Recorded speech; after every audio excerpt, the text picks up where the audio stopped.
Kia ora, talofa, namaste, haere mai, morena, and welcome to today's episode of The Niggly, the niggliest, El Niggly Niche Cast. We are here for a cricketing extravaganza. So we'll put all the other sports on the back burner. It is still the cricket season and there is some funky cricket shit happening. So we're just going to focus in, zone right in on Aotearoa cricketing business. We are doing a massive cricket podcast on a day when some of this cricket is happening. So we have the White Ferns are playing India in the last of their ODI series ahead of the warm-up games, ahead of the World Cup. And we have an important Ford Trophy game today, Auckland taking on Central. So those are happening as today after recording, so keep that in mind as we yarn through it, but we tend to do a good job of dancing around such topics. We got Blackcaps test squad, test number 2, against South Africa happening on Friday. We got Halliburton Johnston Shield final on Sunday. We got a Ford Trophy final on Saturday, I believe. And of course, there is some White Ferns stuff, Cricket World Cup coming up as well. So lots of Aotearoa cricket for this podcast.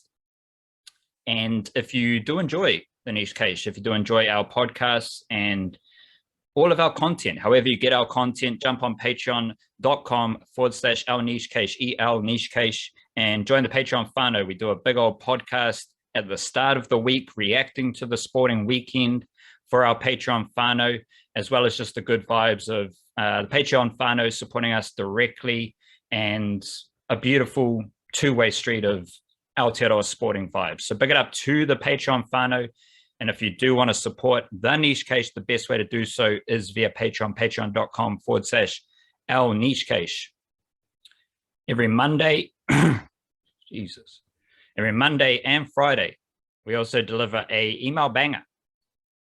Lots of Niche Case content, all the links to everything we're writing, all the links to the podcast, as well as extra yarns. So I'm doing a lot of Kiwi NRL trial content in the email banger as well, keeping a close eye on the White Ferns. The Wildcard is always updating Flying Kiwis business throughout the week via the email, as well as miscellaneous stuff, extra stuff, whatever else we want to type away. thenichecase.substack.com is the email banger, and that goes live every Monday and Friday evening. And of course, we're always writing about Aotearoa sports at theniche-case.com. Always big, in-depth, insightful yarns to be had. Wobbly Wildcard, can you get us started with a dose of mindfulness, please? Indeed, I can. This is one of those like unattributed old Zen koan type things, which reads, "There is no place to seek the mind. It is like the footprints of the birds in the sky." I'm not sure if I can really make too much sense of that, but it's very evocative. So I'm interested what you can find from that. There is no place to seek the mind. It is like the footprints of the birds in the sky. I love that metaphor, though, the footprints of the birds in the sky. That is ridiculous. The footprints of the birds in the sky. The first thing that comes to mind when I hear the footprints of the birds in the sky is like that old, Aotearoa beach etiquette, where it's like, take only pictures, leave only footprints. But that obviously has no relationship to mindfulness, but it is a good piece of Aotearoa summer etiquette. What are you feeling when you're, why did you share that? Well, partly because I love that idea of the footprints of the birds in the sky. It's like birds have feet. We know they have feet. They don't leave footprints in the sky, though. It's sort of like an ephemeral thing. Their feet go through the sky, but there's nothing to hold on to, right? So there's nothing to like imprint upon. And then they compare that to the mind and the seeking of the mind. Like nothing to hold on to, nothing to imprint upon. It's very, again, I'll use that word like ephemeral. It's probably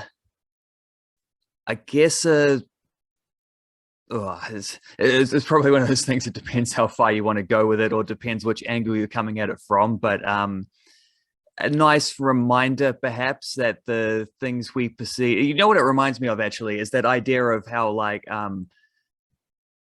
how do they describe it? It's like a thing about I can't remember exactly what the line is, but it's one of those like Buddhist type things where they say it's I'm not the person who's thinking, I'm the one who's thinking of if I'm the thinker, then who's thinking about being the thinker. I can't remember how it goes, but do you know what I mean? Like the thing about the layers of perception, where it's like I'm experiencing these thoughts, but I'm also thinking about experiencing these thoughts. So I can't be those thoughts, right? I have to be somewhere further back. Like I'm an observer of this, which means there must be some distance between whatever me is, like the soul or whatever, and these like ideas that I'm thinking of, which means that there's like a distance between the mind and the soul. If you're seeking the mind footprints in the thing, you know, it's not the sturdy thing. It's not the grounded part that comes deeper in the process. You know what I mean? I think I'm getting that, trying to explain what I'm thinking about. Kinda, yeah. Yeah, kind of. Yeah, The bits and pieces. I think the grounding and practical nature of analyzing this is going to be most important, because I don't know, as you've tried to explain, it's a bit fucking all over the show. But I will say the best way to get into that zone is just simply meditation, because then through meditation, you're just the being who is aware of the other being within you thinking the thoughts. And quite often those thoughts are stressful thoughts, they're anxiety thoughts, they're future thoughts, they're, you know, past thoughts. They're not even thoughts that you want to have. They just pop up, right? Like we've all been there, where you just like, you're chilling and then a thought comes to your mind. We like, let's not get into the subconscious or those things here, Walker. We're already blowing the gasket to start the podcast, but the best practical grounding advice I can give people is through meditation, you become aware of your thoughts, and then you become aware of where those thoughts come from. You become aware of the like little fucking ant who is having those thoughts in your brain and why they might be having those thoughts. And then you get into some deeper, beautiful things as well. So that's the dose of mindfulness.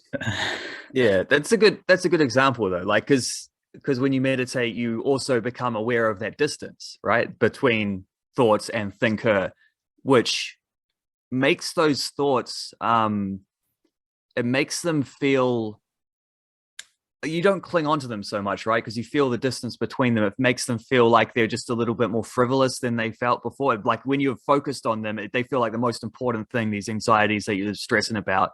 But then when you step back and become aware of that distance, they feel further away. You don't cling onto them in the same way. And then, full circle, they become like the footprints of the birds in the sky. They do indeed. Not sure of a segue into Aotearoa cricket matters, but we're going to start chatting about Aotearoa cricketing matters right here, right now. And there is no shortage of just like interesting bits and pieces here, Wildcard. I think we'll start with some Blackcaps test chat, but just want to throw up some like little nuggets in each of these little pockets. The Blackcaps are obviously preparing for a second test, and I haven't done a preview just because it's like, it's quite simple. It's like, can they do it again? Can they just like, it's the same group of dudes against a stiffer challenge. And like my preview would have been a paragraph. Like, can this Blackcaps unit defeat a South African team who's going to be better? Which I believe is going to tell us a lot about the Blackcaps, and that's interesting. White Ferns, we have this drastic change, and well, not a drastic change because this perception's always been there, but like once again, the White Ferns are very good at winning games that don't matter, and everyone is reacting to them winning games that don't matter against India. Like, sure, there's confidence, sure, there's good vibes, and all that stuff is happening, but the hype I'm seeing around Aotearoa media about the White Ferns is fantastic. It's beautiful. I'm not reacting to the series against India, though. I'm reacting to World Cup games that matter the most. And I think that's a fascinating idea to comprehend with the White Ferns, is how they perform in warm-up games after when a series is already lost, because all their wins come in the third game of a series they have already lost. The dead rubbers, yeah. The dead rubbers. And that's just an interesting dynamic, let alone the fact that in the Halliburton-Johnston Shield, you're going to have Lee Kasparek versus Kate Ibrahim. Both players have compelling cases to be among the best one-day cricketers in Aotearoa. Both were overlooked for White Ferns World Cup selection. And now they're going to be in a final against each other. Kate Ibrahim's the leading run scorer in the Halliburton-Johnston Shield. Lee Kasparek's the best ODI bowler Aotearoa has had since 2015. Kind of interesting, that whole dynamic. For trophy, we got Twilight Taylor. That's easily the most interesting dynamic in men's domestic cricket. And it's just, all these little things have a lot of intrigue and funk wild card, and they're all happening relative around the same time. Like the Women's World Cup kicks off next week. So we've got Blackcaps Test cricket, we got Ford Trophy final, we got Halliburton-Johnston Shield final, lots of Aotearoa cricket here, wild card. Let's wind it back to the Blackcaps. Similar squad. I think we can expect the same team, I reckon. I'd even go as far as saying I want to see Colin de Grandhomme back in there, which will be music to your ears. How are you feeling about the Blackcaps coming into the second test? I think we and the audience all have a knowledge that South Africa will be better. Like regardless of, like there was a comment on one of our Facebook posts about how mediocre their batting lineup is. And my default setting, same with India, these teams are straight out of lockup. Like the White Ferns have been playing cricket all summer. And India are here for a World Cup. India aren't here to play an ODI series against fucking the White Ferns. They're here for a World Cup. They come straight out of lockup against a team that has already been in the height of their cricketing season in their home country, and they're beating up an Indian team that has their sights set on the World Cup and is fresh out of lockup. Like none of us have dealt with quarantine, so like I can't judge anyone coming out of quarantine and how that affects their sporting performance. Same thing for South Africa. As we discussed on the Patreon podcast, Bangladesh had a warm-up game at the Bay Oval before they defeated the Blackcaps at the Bay Oval. That's why they performed well at the Bay Oval. Like they were hot, they were confident, they were in tune with conditions. They were weeks removed from coming out of lockup by the time that first test happened, and they had plenty of preparation. South Africa, on the other hand, not only are they dealing with the lockup, but their series against Aotearoa is literally like if you're cruising down a river and you're stepping on stones, like little stepping stones, little lily pads. Like the Aotearoa series is a lily pad off that way. So South Africa played against India a few weeks ago. They come to Aotearoa, do their lockup, play 2 tests against Aotearoa, and then they're right back to South Africa. South Africa did not have a warm-up game, let alone coming out of the lockup and how that affected them, which I read something on Crick Info. Fidus Munda, I think is the South African correspondent, and she just had a paragraph like, according to inside sources, like the lockup definitely had an effect on South Africa, which they're not going to say publicly. They're definitely going to say through that sources line, because that like helps set up the "we're going to be better" narrative. But it is a factor. Like we can't pretend that however nice you want to make up a lockup quarantine situation, it's a factor. So whatever thoughts you have about South Africa, how good or bad they are, we have to understand that we have to understand their preparation. We have to understand their we have to be empathetic to their preparation, their well-being, their situation, and how that relates to their performance. All of which is to say, they've had another week. And that's not only do you have the kind of South African mana, which is going to be like, we're definitely going to try and be better. No excuses, get better, get better. Now they have another week of being in Aotearoa. Now they have another week of training in Aotearoa, being acclimatized to Aotearoa, instead of reacting to the scramble that is flying to another country, dealing with the lockup, and suddenly playing test cricket against one of the best teams in the world in their home conditions, which tough challenge. Yeah, not the easiest. And it's like it's not even their best team. Like it's the other thing, because I'm not sure what's happened with old mate Ngidi, because he didn't play is he on this tour? Yeah, he had a injury. But I don't Right. think that Sturman dude would have played if Ngidi. Mm. I think he just like had a back strain or some sort of small injury that ruled him out day before or day of the test. So, and he's a fantastic seam bowler. Averages 20.6 through 13 test matches. So fantastic might even be an understatement. Like and also probably conditions that he'd have quite enjoyed as well. I mean, if you're seeing Matt Henry succeeding there, I think old Lungi Ngidi would probably have a bit of fun as well. And Keegan Peterson, one of the better batsmen, also was gonna be on the tour but missed out because he got COVID late on, so couldn't travel with the dudes. So like that's a factor too.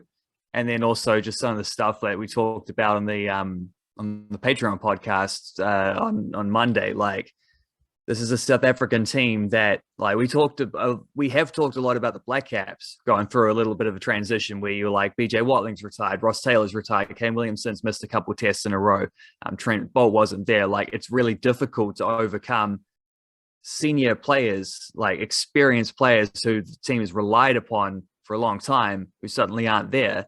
Well, South African cricket, like in the last 5 years, have had retirements from the likes of, AB de Villiers and Hashim Amla and Quinton de Kock quite recently, Faf du Plessis. There's a couple captains involved in that conversation as well. Dale Steyn, Morne Morkel, all these kind of guys. There's a lot. Like it's a long list of players who South Africa are currently trying to work through replacing. And that takes time. Like it's not an immediate thing. And then you chuck in the fact that, like you got a relatively like short window tour of New Zealand where you've got to do a bit of quarantining and all the things, no warm-up game. Probably the conditions that best suited that Blackcaps bowling lineup as well. When you look at Hagley Park and what that offers, like difficult situation, like just a difficult situation for South Africa. And you expect them not to be at their best there. You also would expect them, though, because of the nature of some of those circumstances we're talking about, you would expect them to make big improvements between first test and second test. I mean, if we talk about Bangladesh having a nice warm-up game at the same ground and then performing really well the next time, well, this effectively just treat the first test as a warm-up game, and then the second test is their first test at Bay Oval as Bangladesh kind of scenario. Yeah, they should be a lot better, which comes back around to what you're saying about the Blackcaps perspective. It really is just like, it's going to be tougher, presumably. You're unlikely to bowl South Africa out for 95 again. Like that's a rarity. That's the thing that doesn't happen very often. It really is just, as you say, like a matter of, okay, do it again. Like, it's going to be we're a level higher up now. It's going to be slightly tougher. Do it again. It's like high jump. You jumped over the bar. Okay, sweet. Now we're going to raise it of like 5 centimeters. Jump over it again. So like do the trick one more time. That's kind of where the Blackcaps are, isn't it? Like they've shown a really, really solid, impressive, polished performance, even with a couple of rotated factors in that 11.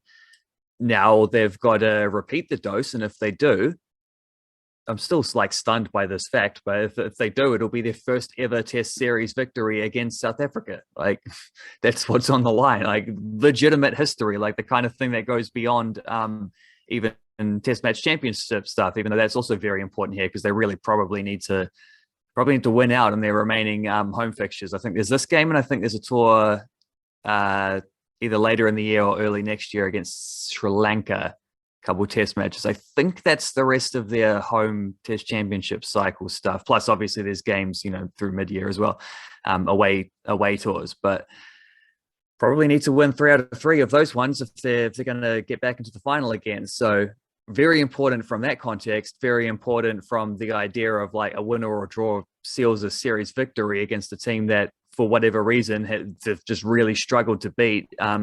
Did my stats about it in the variety show, like 5 test victories in history against South Africa. Not a lot. It was 4 a week ago, they could add 50% to that in this tour, like go from 4 wins in history to 6 wins. That's what's on the line. Like, it's a lot. It's, as far as these kind of tours go, there's a lot to play for, even if you like, and you can't look at the South African team and say they're not quite at their best compared to past teams that have toured. It's like, who cares? You play the team in front of you, win some games. I'm sure they've lost to weakened teams before. Like,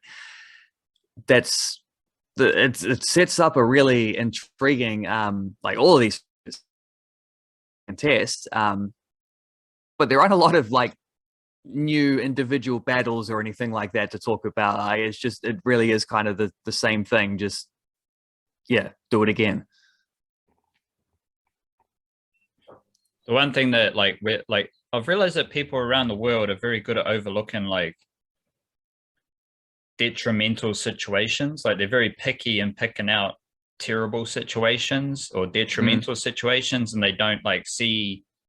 They're very good at picking out that one as an issue, but will ignore that one, which is just as much of an issue, if not more of an issue. And I like no specifics, just think about different situations in the world and how certain things are picked. Because when you come back to South Africa, like the turmoil they have been through in the last like 5 years is the equivalent, I think, of like 5 years of Laturu Taylor versus McCullum and Hessen, or like post 2007 All Blacks World Cup.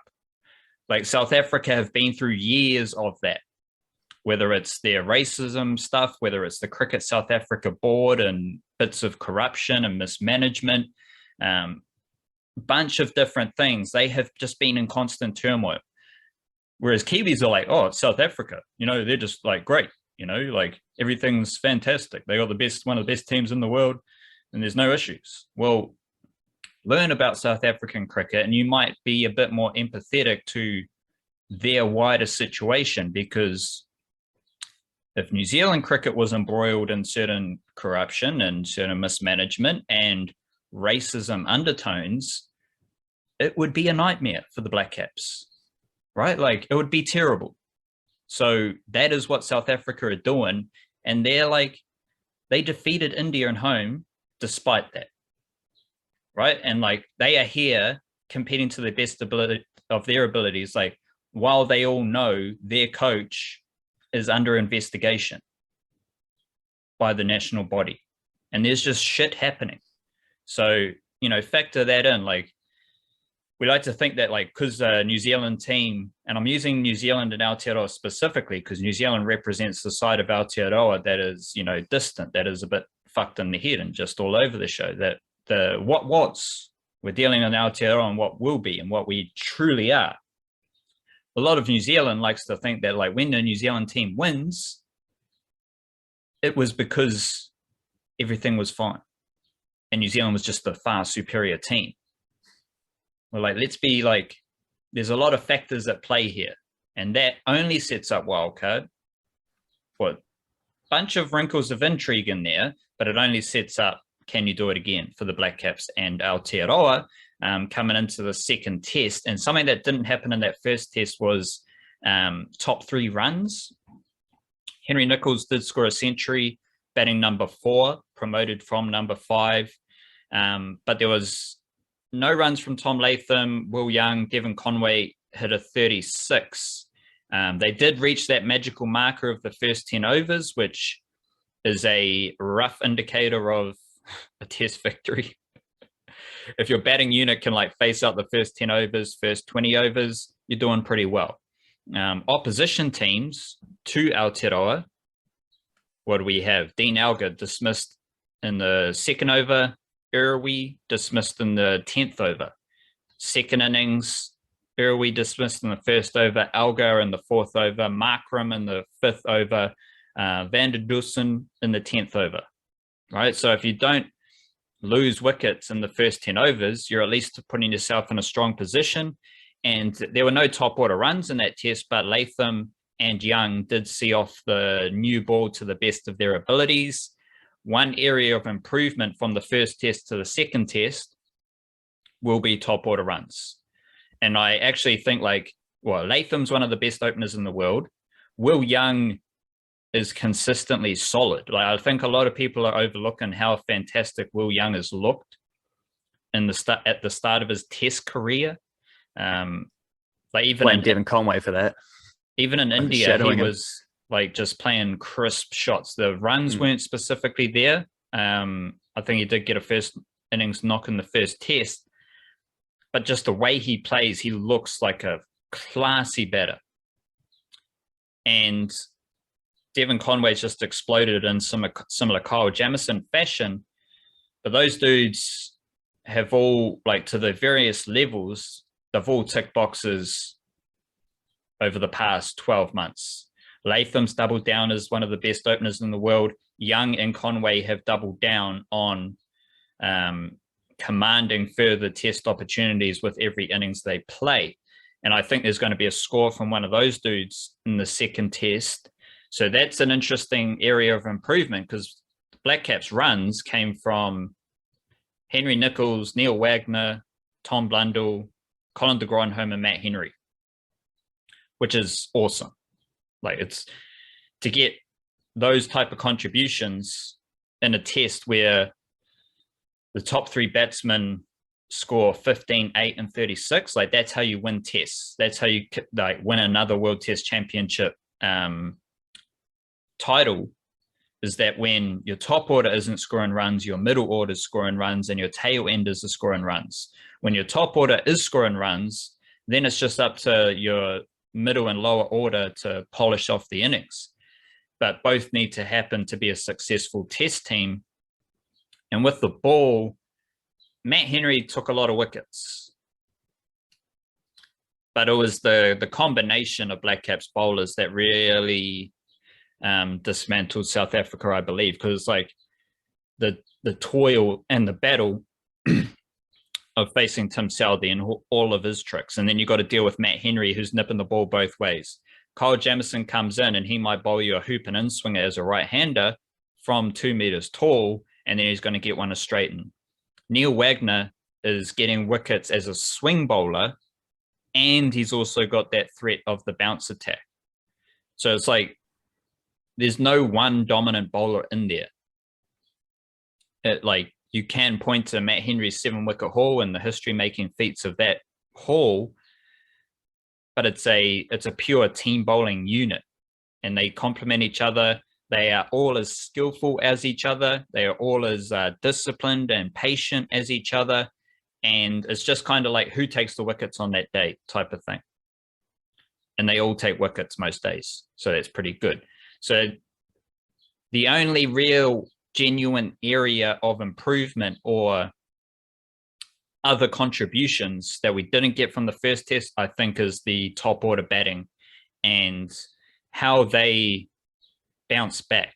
Because again, if we're dealing with a World Test Championship team, we're looking at how they deal with adversity, how they deal with falling out of form, how they scrape together innings, how they claw their way, how they grit their teeth and just get the job done. I think there's a chance for the top order to either bounce back emphatically, or if there is a bit of maybe one of Tom Latham, Will Young, or Devon Conway, they're just not in their zone. They're not in their little groove. Can they still eke out 40, 50, 60 runs to set up the innings for the Blackcaps? Because I think you're going to, it's Hagley Oval. Conditions are going to suit the seamers again, I suppose. And wickets can fall very quickly. So if you can claw an innings together, if you can showcase grit and determination and mental fortitude as a top order batter, those innings are really important in the same way like a T20 innings of like 35 off 30 deliveries can be really important to set up a win. Yeah, I'll come back to that idea in a second. I just wanted to make a point about the bowlers, as you're saying, because, yeah, fully agree on that idea. That is very much like a team like display with those. Like Matt Henry took all the wickets, but watching that first innings as it happened, like he bowled absolutely beautifully. So did Tim Southee, so did Kyle Jamieson, so did Neil Wagner. Like if Matt Henry hadn't got those wickets, one of the other dudes would have. They all bowled excellently. Like it wasn't just one guy doing like a one-man band Shane Bond type thing, like just tearing through a team and nobody else can, nobody else can beat the bat, but here's one guy just knocking over poles. Like Matt Henry was doing what all the other guys were doing. It's just his formula for whatever reason was working, and shout out to him because he deserved that after a lot of toil through his test career and fixing that average somewhat, which is good to see. But yeah, the top order I think is an interesting point because I think like I like that idea of the 10 over kind of buffer because South Africa, didn't get close to that. In fact, what'd you say? They lost 2 wickets within the first 10 in the first innings and then went on to be bowled out for 95. So no one else stuck around for much longer after that. And then were 4 for 30 odd after 10 overs in the second innings when they were already facing a big deficit. Like, compared that to Latham and Young didn't stick around for a long time. But Latham faced 61 deliveries. Will Young faced 32 deliveries. Like they did enough between them without either of them cashing in and going on to score, put anything interesting up in terms of their runs. They did enough to help blunt the new ball, get through that trickiest phase of the innings. After they just bowled a team out for 95 as well. So it was good bowling conditions. It was the same day. It was they're still on day one at that point. And I would argue that you don't get that Henry Nicholls innings the way he played it without a nice, at least like a subtle, underrated, not as big as it could have been, but still a nice-ish platform from the openers. Like they helped set that up for him as well. So it's like there's different layers of success, and they obviously would much rather have scored hundreds themselves. But they didn't, they did their job to at least the first layer of just blocking it out for a bit, getting through the new ball, allowing their middle order to come in and be more successful. Because one of the things,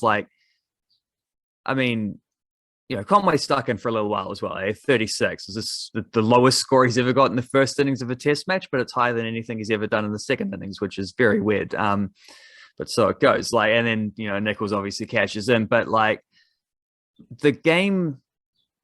I can't say the game got away from South Africa at that point because they were already been bowled out for 95 in the first innings. But the game got ugly for them, seriously ugly. This is a foregone conclusion. How long are we going to be here for? Kind of situation when Neil Wagner came in as night watchman, and then the next day started pummeling the ball around.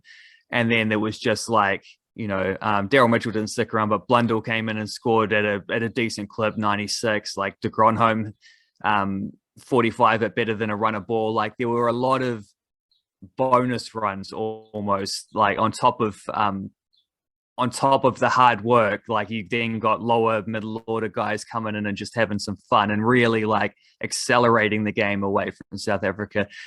And it felt like South Africa's seam attack and it was mostly their seam attack when they finally chucked the ball to a part-time spinner. He actually got a couple of wickets.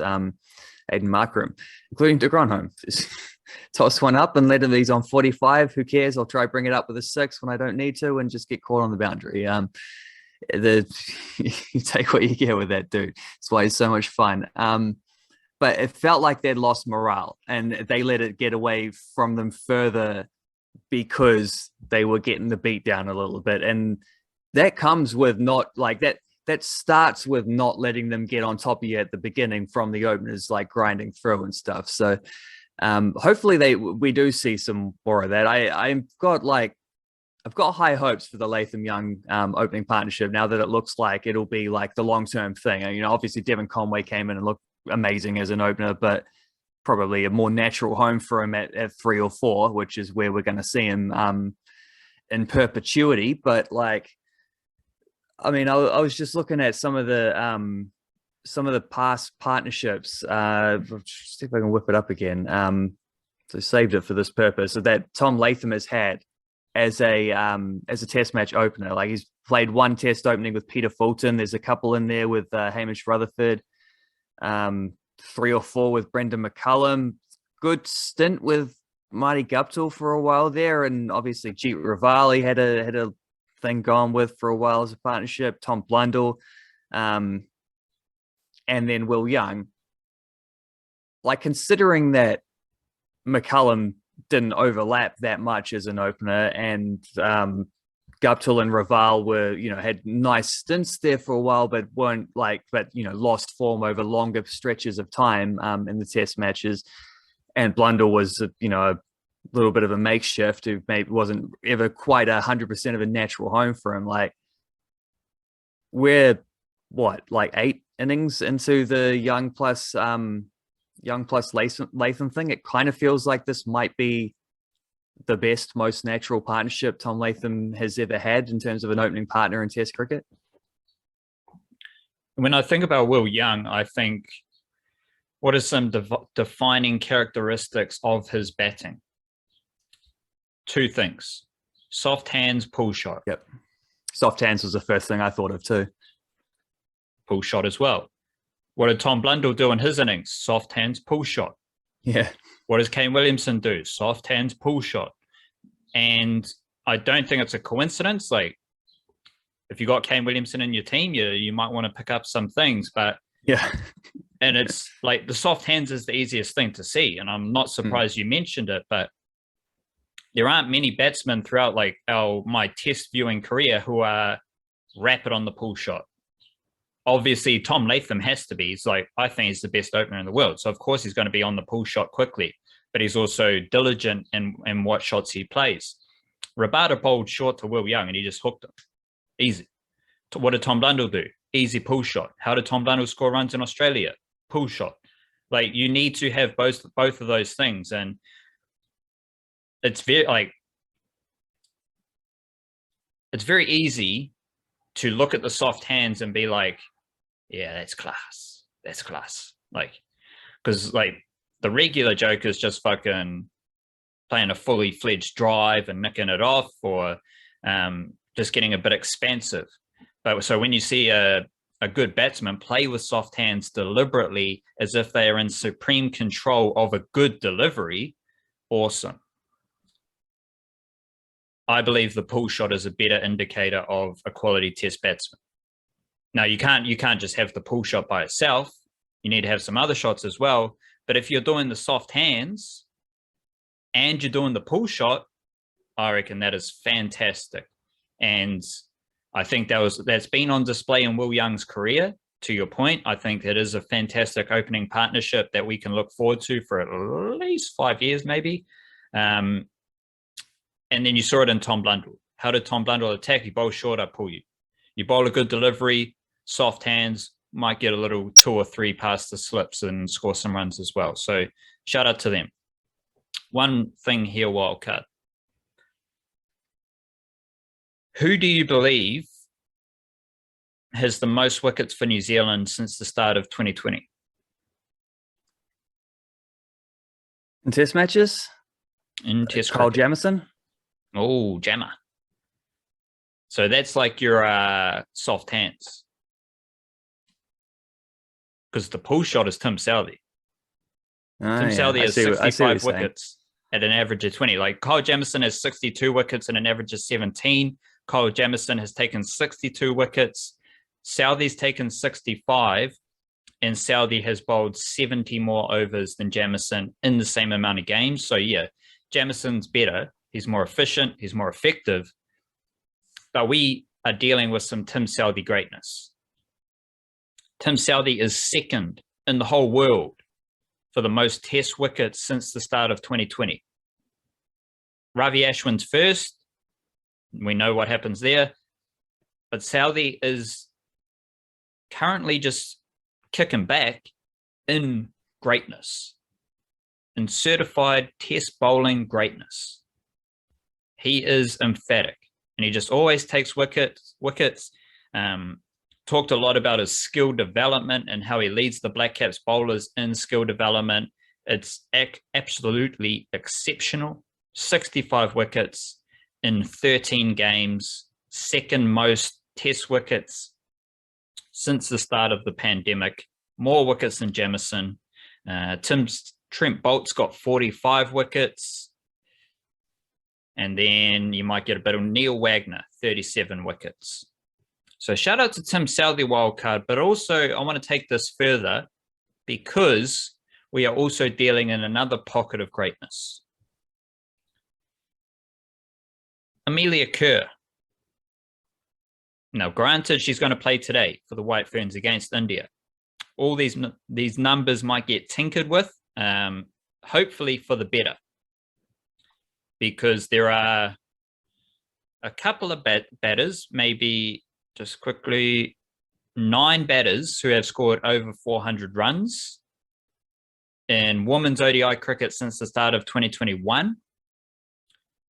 Amy Satterthwaite is one of them. She's got 521 runs at an average of 40. Amelia Kerr, though, is one of 3 batters in the world since the start of 2021 who has over 400 runs and an average over 60. We got Mitali Raj, the Indian GOAT, who's got 681 runs.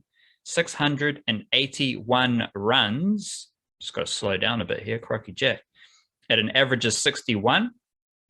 We got Lizelle Lee, 632 runs at an average of 90. Then we've got Amelia Kerr, 458 runs at an average of 65.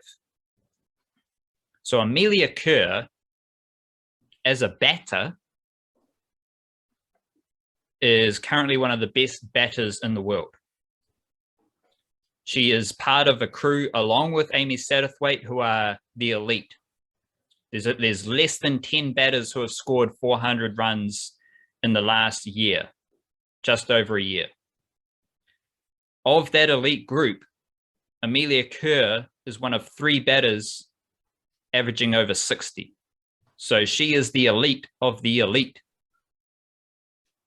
And there's a bunch of like little nuggets there where it's like, oh, you'd think Suzie Bates or Amy Satterthwaite would be the best batter. Or you think Amelia Kerr, she's a bowler. She bowls leggies. Like, she's one of the best leggies in the world. Without getting into the nitty-gritty of those other things, wildcard, the most important thing you need to know about the White Ferns is Amelia Kerr's batting is among the best in the world right now. And she is a world-class batter.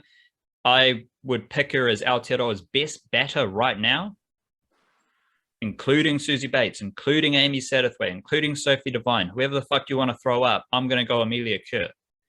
She is a run-scoring monster. She is a beast. And along with Tim Southee, that is a vein of Aotearoa cricketing greatness that we need to respect and pay attention to.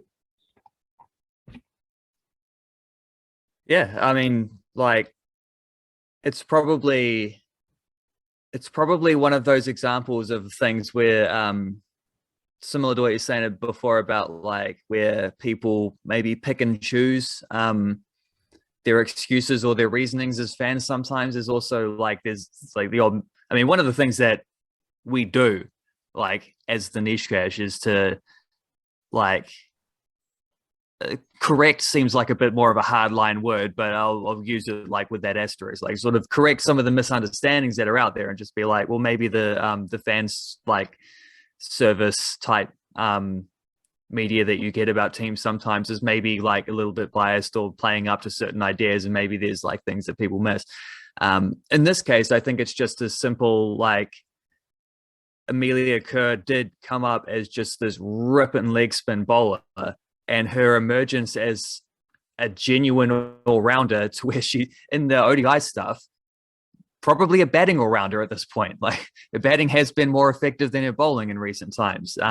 Although, as you say, like, batting is elite, like world-class level, so that's fine. There's nothing wrong with that. It's sort of like a flip that's happened over the last few years, where the young leg spinner has blossomed so much as a batter that she's more effective in that aspect of the game than she has been in ODIs and with the ball. Like, that's crept up on people.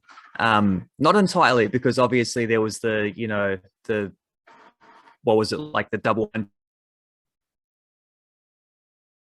That's where it was but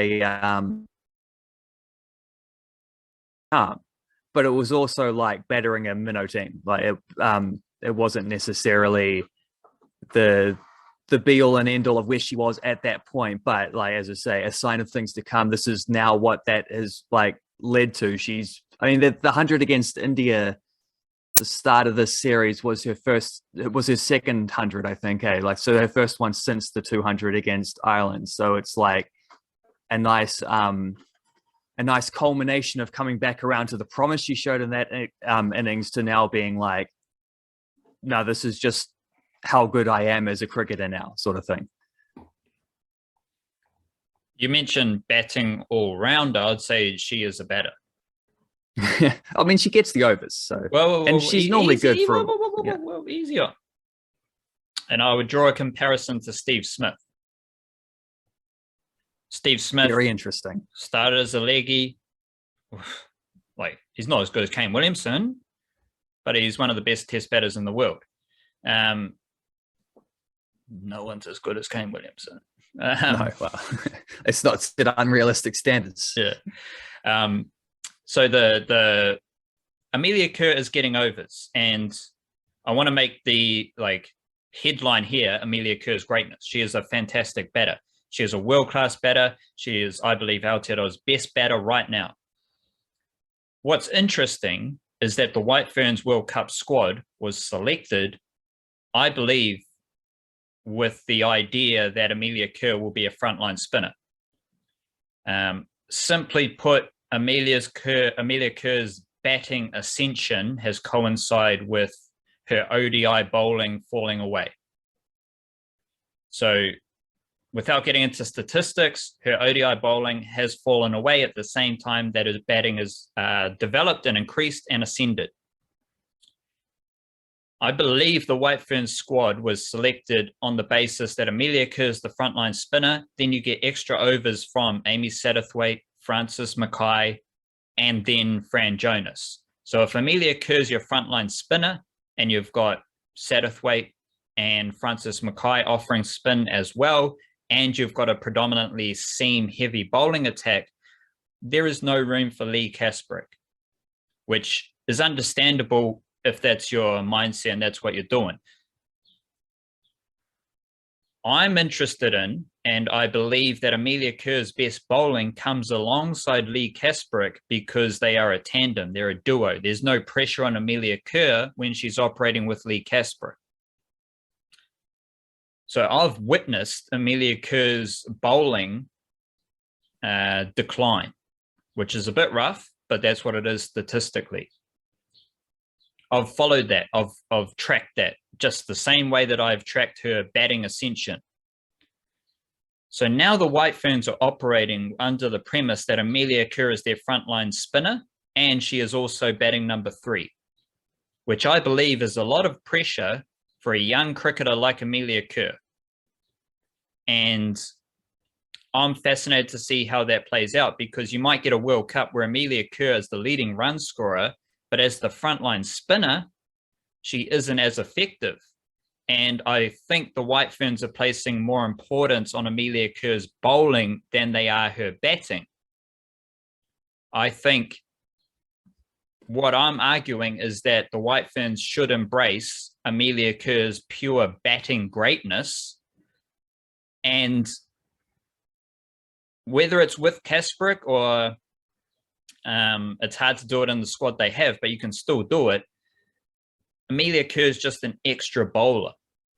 There's no pressure on her to be the best bowler in the White Ferns lineup, which you think about the best White Ferns bowlers over the past 4 or 5 years, it's Leah Tahuhu, Amelia Kerr, and Lee Casbrick.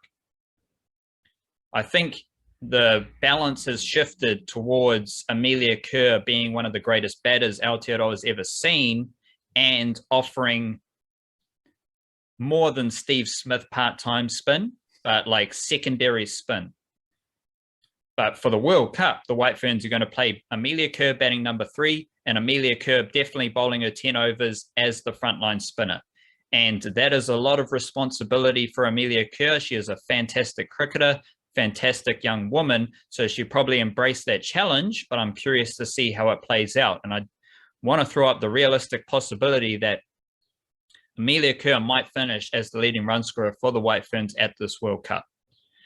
How that coincides with her bowling will be interesting, especially as the White Ferns have consistently struggled to dismiss other teams, and grabbing 10 wickets is going to be their biggest challenge at this World Cup.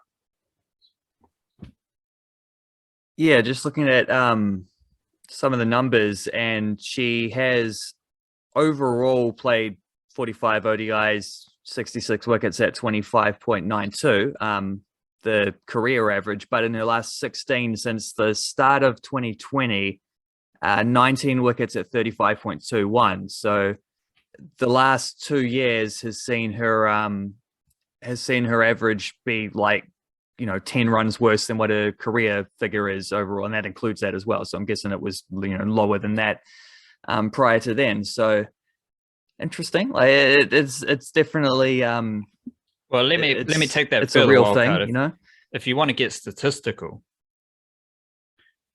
Amelia Kerr, her first 3 years, first year average of 20 bowling, second year average 21, third year average 19. So that's her first 3 years of ODI cricket as a 16-year-old, whatever the fuck, averaging below 22. 2019, average 29. 2020, average 33. 2021, average 40. Prior to that last game where she took 3 wickets, she was averaging over 50. Now she's averaging 31. So since 2019, her bowling has consistently, her average has consistently increased year on year, which has completely coincided and is in alignment with her batting getting better year on year. So that, I think it's a fascinating dynamic, and probably the most important White Ferns dynamic.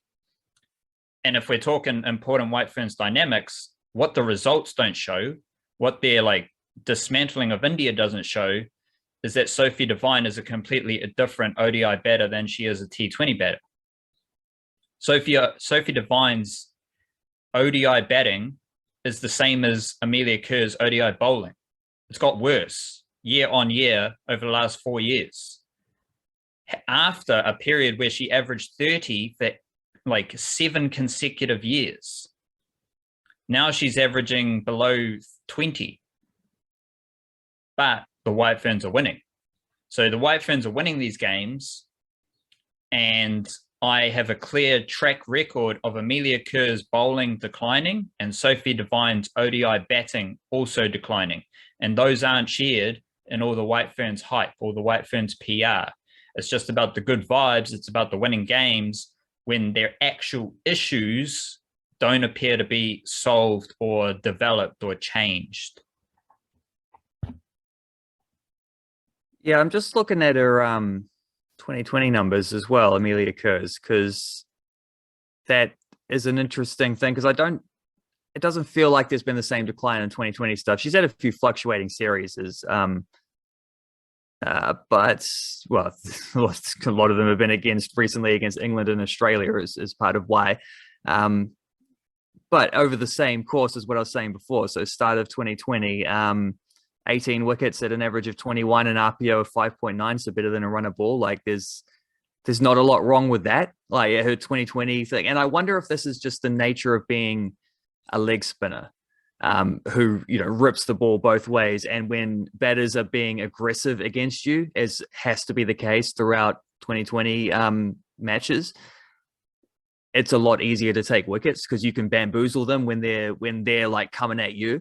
In an ODI, when you're going to be, especially as a spinner, bowling a lot of those middle overs where maybe it's a little bit more the consolidation phase, less aggression against you. I'm sure she gets death overs as well, because a 20 bowler as good as that, you'd have to bowl her at the death in the ODI stuff just because it's the closest repetition to like the 2020 side of things. But I just think that's interesting that it doesn't seem to have been the same trend in T20s, and I wonder if it is something about how they use her or whatever. And I can't help but think of the men's team's equivalent, which it would be Southee, the frontline leg spinner who plays every 2020, and probably not all of the ODIs, but is generally around a wider squad. Was at the last World Cup, but only played a couple games. And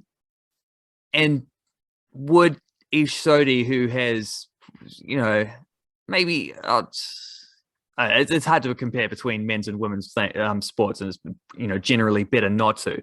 But the art of leg spin is similar, at least in both. And Southee is someone who is similar. Like when they attack him, because he can spin the ball both ways. He's got the variety. He's got a little bit of extra height as well, and add to think. Like when batsmen come after him, he's a wicket taker every time. But I also wonder, would he be as effective in the 2020 team, especially without bowling in tandem with Mitchell Santner? It'd still be effective, but would he be as effective? I don't know, because Santner and Southee complement each other so well. Like one's low average, but low RPO. One's high RPO, but low average. But I've got that round the wrong way. But Santner ties up the runs, Southee, which allows Southee to risk going for more runs in order to chase more wickets, kind of thing.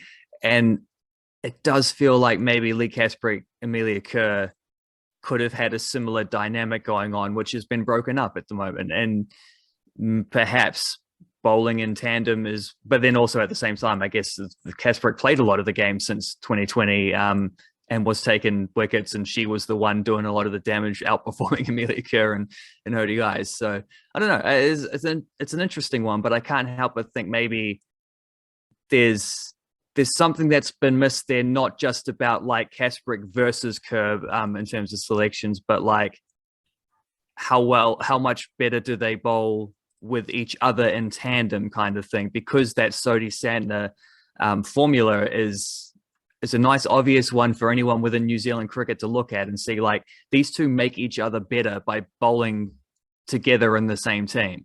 That feels like maybe it's something that hasn't been considered as much but maybe that's just because they're focused on this idea of we only want to pick one spinner, therefore it becomes a competition between all the spinners rather than a complementary thing. And then they've selected the spinner who's not doing her best mahi, and Amelia Kerr, who they could have picked as a batter anyway. And her best mahi in the series, 3 wickets in the 4th ODI. It was a T20 game. It was a 20 over game. 2 wickets in the T20 at the start of the series. In the 50 over games they played, 1 wicket, 1 wicket, 1 wicket. So her numbers in ODI cricket right now this year are boosted by a 20 over game. Keep that in mind moving forward. And I don't think what you're saying was groundbreaking. Like, we know spinners are better in T20 cricket, but the dynamic of Kasparek and Kerr, Southee and Santner, I think is heavily applicable. Quick little Halliburton Johnston Shield preview here, wildcard, because we do have Kasparek versus Kate Ibrahim. Kate Ibrahim is first in Halliburton Johnston Shield runs. Kasparek is, I think she is second to Amelia Kerr for Wellington wickets, but she's doing well. However, none of the White Ferns are playing. So like Maddie Green and Amelia Kerr have the most runs for Wellington. Amelia Kerr has the most wickets for Wellington, but they're not going to play. Then we have Otago, Susie Bates, Katie Martin, Hayley Jensen. They're among the best run scorers for Otago, and Hayley Jensen's taken a few wickets as well. So then it's about which team is best equipped to compete in a final without their white ferns. Wellington are literally undefeated across the Super Smash and Halliburton Johnston Shield. They are 15-0. I think it's 16-0 if they include the final. So like they're undefeated. So you got to respect that. You got to, kudos, shout out. And I think if you're undefeated in all cricket this summer, probably deserve to start as favourites. However, that undefeated record exists because of Amelia Kerr, Maddie Green, Southee Devine, Jess Kerr as well, none of whom are going to play in this final. If you go to Otago, not only do they have Kate Ibrahim, who has been the best one-day batter in Aotearoa for the last 3 or 4 seasons, their bowlers who helped them make the Super Smash final, fantastic young bowling group, Eden Carson, Sophie Aldershaw, Molly Lowe, Emma Black, they're all going to play in this final. So Wellington are undefeated, and that requires respect. And Otago feel like they are best equipped to play without the white ferns because they still have their best one-day batter, Kate Ibrahim. They still have, I think, Polly Inglis, Isabella James, and Caitlin Blakely have all scored a 50 in the competition as well, where Wellington only have Jess McFadden as their 50-plus scorers alongside Amelia Kerr and Maddie Green. Wellington's bowling unit, you're going to have Kasprick, you've got Zara Jetley, you've got Manika Singh, Natasha Kodroy is another fantastic young bowler as well. Tamsin Newton might be a factor. So both teams, not only do they have a Kasprick and a Kate Ibrahim, funky for obvious reasons, both teams also have the best young players in Aotearoa, who's going to contribute to a win in the final. And you've got this idea that Wellington are undefeated, while Otago, to me, feel like they have the better team without the big dog white ferns. Nice. So that's a how many? Because a lot of the cricket that's meant to have been played recently has been rained off, hasn't it? It's been a recurring theme. So how many games have Wellington played without their white ferns? Like, have they had a chance to sort of get used to that dynamic? Well, like Jess Kerr played 2 games, like they're in and out a bit, but they haven't played many games recently. I don't think they've actually played any games since the start of the squad got together ahead of the Indian series. So off the top of my head, I don't think there's been too many. So that's that's a funky little dynamic then, isn't it? It's Wellington's just evening out the balance of the teams. Yeah, like Wellington's excellence has been predicated on their white ferns. Like even in the final, that Otago lineup, the young bowling lineup, they're bowling to Southee Devine, Maddie Green, and Amelia Kerr. So it's not really going to work out. Now they're bowling to a purely domestic Wellington batting unit. And I think that is a far better matchup for Otago because people are going to look, Super Smash final, Wellington, dominated them. Wellington undefeated, they're awesome. But if you take out the white ferns, I just think Otago are the better team. Which makes it very interesting. And the men's final is dependent on how Auckland go in today's game, isn't it? Is that right? Yes, they are facing Central. Yeah. Just the Crick Info table might not have been updated here. So I just want to clarify the table before we get into this yarn. Central are already in the final. Fantastic team. Obviously got Twilight Taylor dominating. What are you thinking here, Wildcard, as I pull up this table? Let me find it. Table seems to be nice and up to date on the New Zealand Cricket app. We've got Your Central Stags at the top played 9-1-5, but with a perfect winning record, which is interesting. 5 wins, 4 abandons. That tells a bit of a story of some of the recent times of domestic cricket, doesn't it? And because Auckland have been playing catch up, they've still got 2 games to go. So they play Otago and they play CD. So it's all going to be tied on points with net Wellington. run rate. So, yeah. So that if they win one of those games, they'll be in the final. If they don't, they're going to lose net run rate, and Wellington are going to be a very good chance to overtake them, but not necessarily. So a funky one. And CD have been scoring buckets of runs, just smashing teams lately as well. So so have Auckland. So that could be a game in which net run rate does fluctuate a bit more than normal as well, because guys are going to be trying to hit balls very far. I watched a bit of the live stream of Auckland's game the other day because I saw the openers going nuts. I think Guptill and Worker both had hundreds, didn't they? And they had like a 200-run partnership. And then Glenn Phillips comes in and smacks 60-odd at strike rate of, I don't know what it was. I haven't got the scoreboard in front of me, but 120-ish or something like that. You know, he was scoring well over a run of ball. Got out in like the second to last over, I think it might have even been the last over, going for a cheeky reverse sweep. So take them as they come. Swashbuckling Glenn Phillips has definitely been on the cards recently, hasn't he? He probably went through a bit of a phase. I don't know if you'd include the T20 World Cup in this or not, but afterwards, where he wasn't quite in like the hot form that he had been in at other parts of his career, he's definitely back in that right now. Like, he's been aggressive, he's been hitting plenty of boundaries. There was a 6 that he hit that I clipped and chucked up on Twitter when it happened. It was like gorgeous, just like a half volley-ish thing on about leg stump, and he hit it with a perfectly straight bat directly over the top of the bowler for a big 6. Like, it was beautiful, like it was artistic, you know what I mean? And then, as you've been documenting as well, he's been chipping in with wickets too. So bowling more than Mark Chapman. He's taken a wicket in each of his last 3 games. And since I declared Glenn Phillips the funkiest cricketer in Aotearoa, he has taken a wicket in every game. And he scored 45 runs at 145 strike rate, 122 not out at 119, and then 68 runs at 165 strike rate.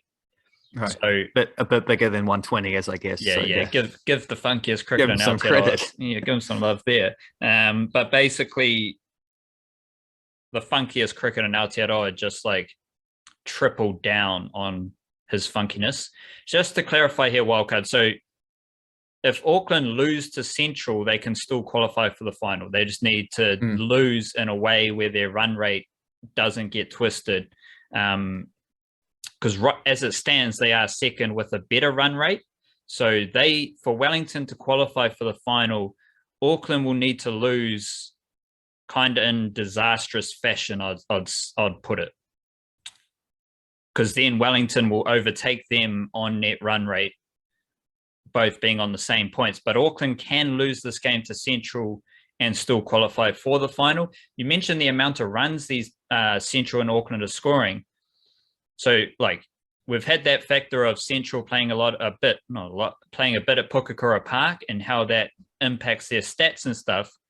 Auckland playing at Eden Park Outer Oval, Guppy loves that. G. Philly loves that. George Worker now apparently loves that as well. Mark Chapman loves it. Like, Auckland know how to bat at Eden Park Outer Oval, and they know how to bat very aggressively. So it's a similar thing. And maybe even Eden Park Outer Oval is not a big ground. It might be a smidge bigger than Pukakura Park. So you've got 2 teams who love to smack boundaries on smaller grounds going at each other. And both teams are very, they have a lot of smacking depth. They got a lot of players who can whack boundaries, and they got a lot of players who are capable of destroying bowling attacks, which makes this a fun game. Do you see regardless of what happens today, wildcard, do you see like whether it's a Central versus Auckland matchup or a Central versus Otago? I think the final will be played in Queenstown. What do you like? Central, and then either Auckland or Wellington. Do you have any notes or little thoughts to finish the podcast on what you'd be looking for in that final? Just like little ideas, narratives, things to keep an eye on. Things to keep an eye on. Flying cricket balls, if you're in the vicinity, would be one.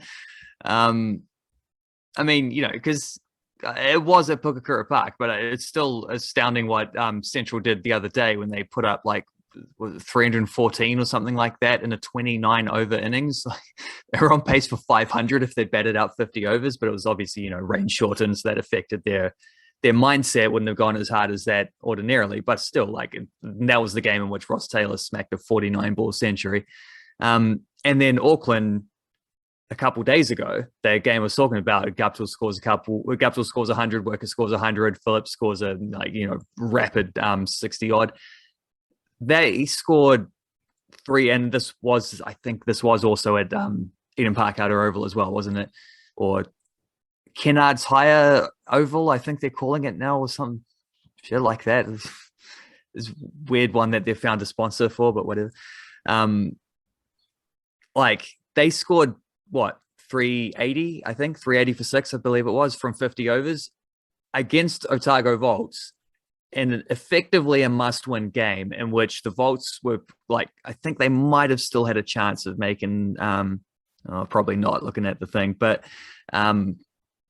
like, still, an important game for their own things in terms of like net run rate and all these things, and getting the victory most importantly of all. Like, and they batted first and smacked 380 of 50 overs. Like, there's a clear intent from both these teams, and it's the same thing as you're just saying. Like, yes, they play at maybe grounds where it's a little bit of a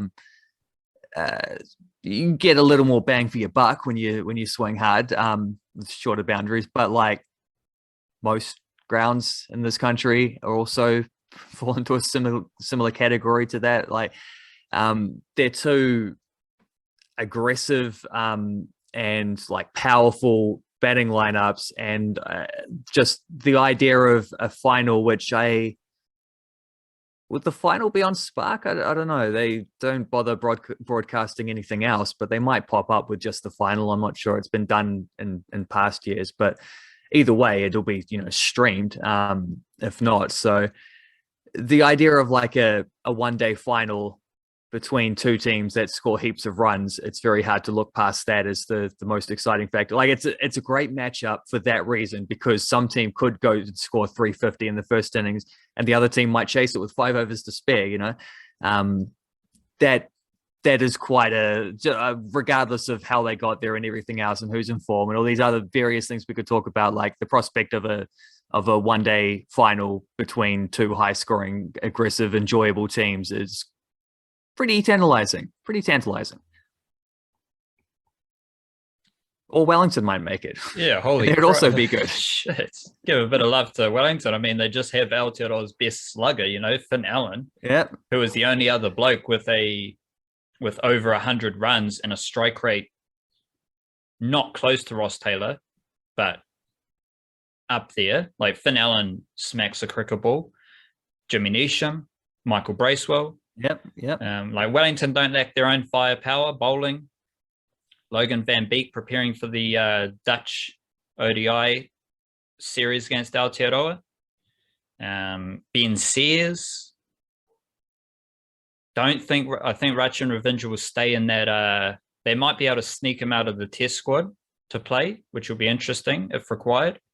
But if you're talking about run scoring, it would be rude to overlook Finn Allen and Michael Bracewell and Jimmy Neesham, and any other batter Wellington want to throw up, because they have a fantastic development pipeline, and it's a beautiful thing. So Central versus Otago, Auckland, at the time of recording, Central will definitely be in the final. Will they play Auckland or Wellington? We'll have to wait and see. But either way, humdinger. Even if like the bowling matchups, they're wild card, because teams are going to have to stop the other team scoring Auckland are going to have Lockie Ferguson and Aditya Ashok bowling to Central if they make the final. And then if it's that Wellington Central matchup, Ben Sears is going to be interesting. Mr. Strike Rate himself, Jimmy Neesham, will be interesting.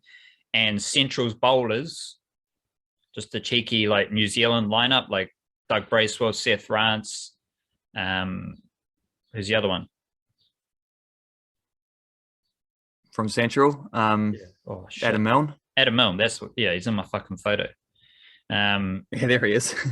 Bowling fast and bowling well. Like Adam Milne's doing in a nice bit of form as well. So, like if you get a Central Auckland or like any of them, Adam Milne for Central, Ben Sears for Wellington, Lockie Ferguson for Auckland, which is the equivalent of the Sluggers. Yeah, like Central have a few, Wellington have a few. It's hard to say like just one, because Michael Bracewell can smack a boundary, Jimmy Neesham can smack a boundary, Finn Allen smacks boundaries, Laturu Taylor, Josh Clarkson, Tom Bruce, Bailey Wiggins, they all attack. And then if you get that Auckland lineup, they're as frisky as they come. So, that's exciting. It's kind of it's a stage wild card where the domestic cricket right now is as exciting and as intriguing for the blokes and the wahine as the international stuff with the Blackcaps and the White Ferns. And it's not often that we get all of these things happening at the same time. Usually you might get Blackcaps test cricket and then you have some domestic cricket happening. Or you get White Ferns playing, but there's no Blackcaps and there's some domestic cricket. Right now we have all four pillars of Aotearoa cricket upright, with just full of funk and intrigue. All four pillars holding up the house that is New Zealand cricket. Just quickly before we finish, is that Adam Milne in his Wairarapa United jersey with his Chatham Cup winners medal? It sure is. It sure is. Fantastic footballer. Beautiful sight. Maybe a bit of Wellington Phoenix Academy. The one that got away. I just thought it's not that you could do a lot better, but you could definitely do a lot different than the rugby cricket all-star game. Like you could cross any sport. So you could get a little Susie Bates basketball action. You get a little bit of Adam Milne football action. Whatever it is, there's plenty of Aotearoa is the best sporting nation in the world because everyone plays every sport, and you're encouraged, welcome to play a wide variety of sports at the same time. And Adam Milne's just another example. Don't forget bit of Laturu Taylor and bit of hockey as well. Glenn Phillips played hockey. Tim Seifer played hockey. Tim Southee, first 15 rugby. I'm sure there's plenty more where that came from as well. Kane Williamson, darts. And surfing. And rugby. Who was I going to say? Mitchell Sander in golf. Center in golf. Ajaz Patel, rugby. For real? Rugby league, sorry. I didn't know that one. That's a good one. He's a nuggety little hooker, Brandon Smith. Yeah. I could see it now. I could see it. But Ajaz Patel, modern NRL, he's putting on the 13 jersey, bit of a mobile lock, bench utility, left-footed kicking game out of dummy half. Combination of Brandon Smith and Cameron Smith. How about that? The perfect player, in other words. Bloody oath, perfect player. That's the Niche Cast. Hope you enjoyed it. Enjoy all the cricket and all the Aotearoa sporting glory, because Aotearoa is the best sporting nation in the world, and it's the best nation in the world. Like, just shout out Aotearoa, shout out yourself, pick it up, stay beautiful, kia kaha, cha-cha.